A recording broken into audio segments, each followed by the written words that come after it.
Media تک پہنچائیں، سہارا درود کا لیں اور بلند آواز سے صلوات۔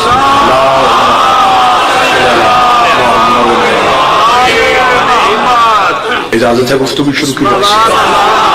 انتہائی مختصر سے لمحات میں اس دہلیز عصمت پہ سجدہ کرنا چاہتا ہوں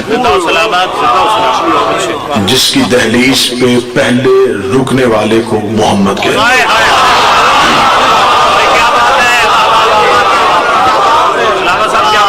دو یا چار جملے بسم اللہ اسی آقا زادی کی عزت پہ۔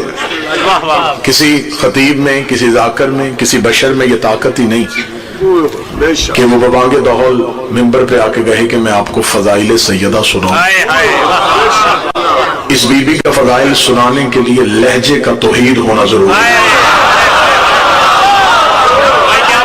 بول سکے وہ زحمت فرمائے، لہجہ توحید ہو، سماعت رسول کی ہو، لفظ قرآن کے ہوں، پھر کوئی بتائے کہ بطول کس سے کہتے ہیں۔ کسی نے کہا مادر حسنین کو کہتے ہیں، کسی نے کہا رسول کی بیٹی کو کہتے ہیں۔ ممبر پہ پوری ذمہ داری کے ساتھ یہ جملہ کہہ رہا ہوں، اللہ کے راز کو بطول کہتے ہیں۔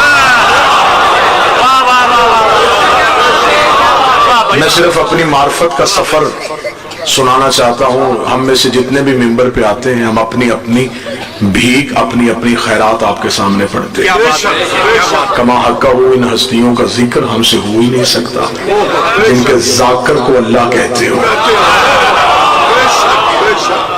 جس کے ذاکر کا نام توحید ہو۔ ہم کون ہوتے ہیں کہ ہم کہیں کہ ہم ان کے ذاکر ہیں؟ ہم تو اپنے اپنے عرفان کا تعارف کروانا چاہتے ہیں کہ ہم نے دہلیز پہ سجدہ کیا، انہوں نے ترس کھا کے جو خیرات دی، اس خیرات ہم لفظوں میں سمیٹ کے آپ تک پہنچاتے ہیں۔ جس بی بی کی تسبیح کے دانے گناہگار کو رحمان سے مشورے کے قابل بنائے، اس سے بدل گئے۔ بسم اللہ کرتا بسم اللہ کرتا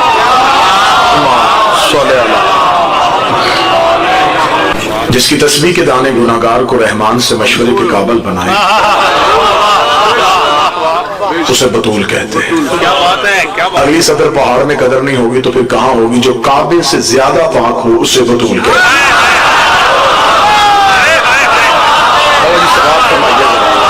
میں لفظ پھر دہرا دیتا ہوں، جو کعبے سے زیادہ پاک ہو اسے بطول کہتے ہیں۔ میری نظر ایک ایک چہرے پہ ہے، ہر اٹھے ہوئے ہاتھ پہ بھی ہے۔ جو ہاتھ تائید کے لیے اٹھا میں اس کا شکریہ ادا کرتا ہوں۔ جس کے چہرے پہ فضائل سیدہ سن کے مسکراہٹ آئی، میں اس سے بھی دونوں ہاتھ ماتھے پہ رکھ کے سلام پیش کرتا ہوں۔ جو بندہ خاموش رہا اس کے لیے میں دلیل دینا چاہتا ہوں۔ بندے پریشان ہو گئے، انہوں نے کہا کعبے سے زیادہ پاک، کعبے سے زیادہ پاک کوئی کیسے ہو سکتا ہے؟ آؤ قرآن ممبر پہ لے آؤ، بائے بسم اللہ سے شروع کریں، سینے والناس تک چلے جائیں۔ پہلے قرآن سے پوچھتے ہیں کہ کعبہ کتنا پاک ہے، پھر اسی قرآن سے پوچھتے ہیں کہ بطول کتنی پاک ہے۔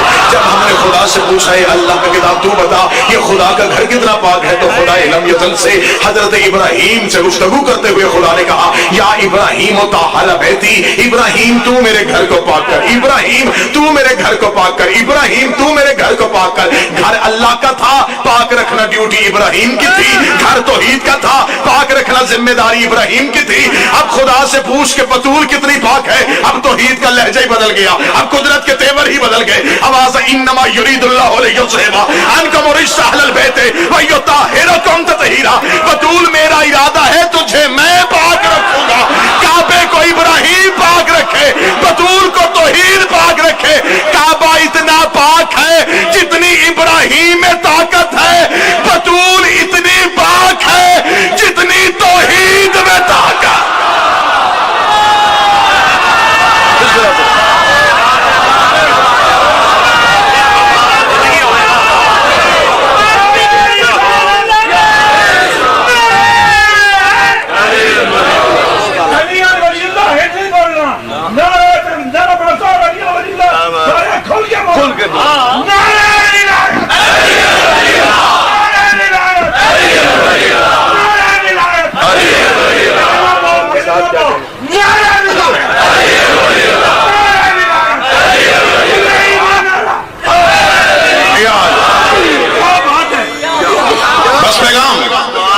ایک اپیل، چار چیزیں میری قوم کبھی نہ بھولے۔